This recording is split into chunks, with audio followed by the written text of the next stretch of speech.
साथीहरु आज एउटा सानो जुगाड लिएर आएको छु मैले हैन के भन्दाखेरि यो खाली भर्याङ चढेर टेबल चढेर चाहिँ हाम्रो यो यस्तो बल्बहरु निकाल्न पर्ने एउटा समस्या जुन छ त्यसको लागि एउटा हल लिएर आएको छु। यो चाहिँ के गरे भन्दाखेरि एउटा सानो मैले बोतल काटे है बोतलको सानो टुक्रो काटिसकेर यसमा मैले यो ट्युबको टुक्रालाई चाहिँ यसरी स्टिच लगाइदिए है।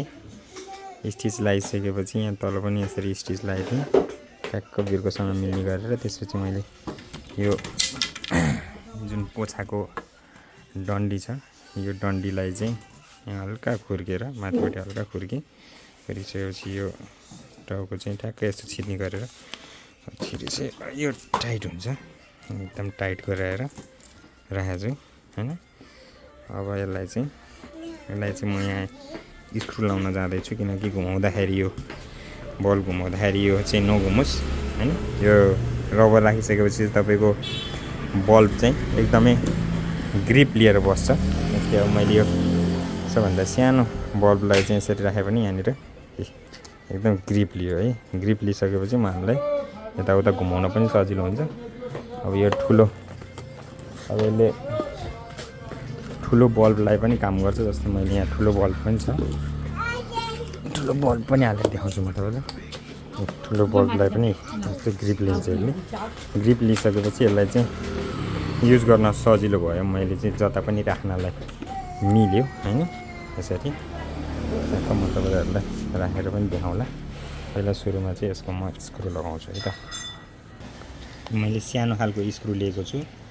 सानो खालको स्क्रुलाई चाहिँ मैले यहाँनिर स्क्रु लगाइदिन्छु है त।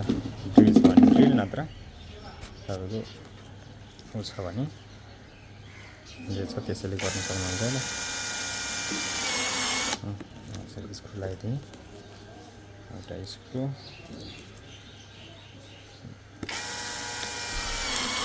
दुईटा स्क्रु एउटा स्क्रु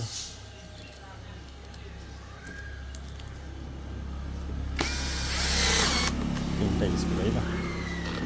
अब यति भइसकेपछि यो बाहिर निस्किँदा पनि निस्किँदैन निस्किएन। अनि त्यसपछि घुमाउँदाखेरि पनि घुम्दैन है त। ट्याक्क बल्ब राखेँ बल्ब राखेर ट्याक्क एकदम ग्रिप लिने भयो है त। ग्रिप लियो भने चाहिँ राख्नुओर्न सजिलो हुन्छ। तपाईँलाई राखेर पनि देखाउँछु है त।